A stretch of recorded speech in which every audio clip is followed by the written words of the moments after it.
The next problem, it tells to find V1 and V2.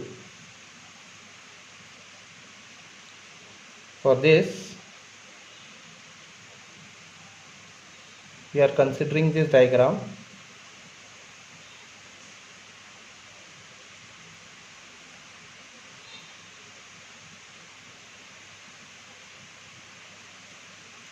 This is 5 volts. This is 2 ohms.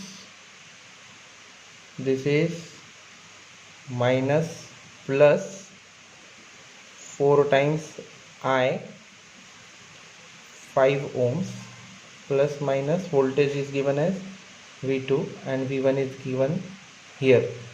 Always whenever there is a dependent voltage or current source, it may be dependent on voltage or current. So this voltage source is dependent on current, so we need to find where this current is, and it should always be specified in the question. So here the value is given as I. Now the circuit is complete. This individual term should be present in the circuit. So this I is present over here, then only the problem is right. Now for the solution, what we can do is we can apply KVL to the loop. So I'll have 5 minus 2 into I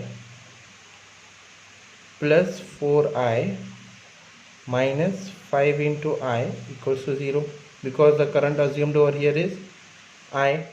So after solving, I'll get I as 5/3 amperes.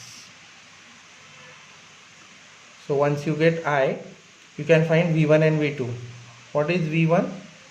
Since the current leaving is negative, or your normal Ohm's law, V is equal to I into R, and the direction is positive to negative, so we can say it is 2 into I. So it is 2 into 5/3, so this is 10/3 amperes.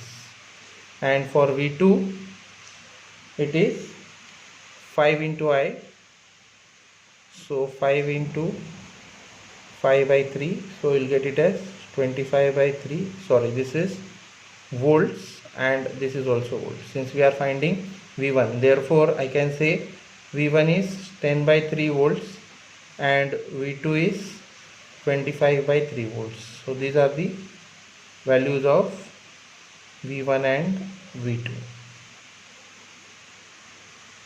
So one problem we have solved on KCL, one problem we have solved on KVL. So we can call it as nodal analysis, and here we are doing mesh analysis. Okay.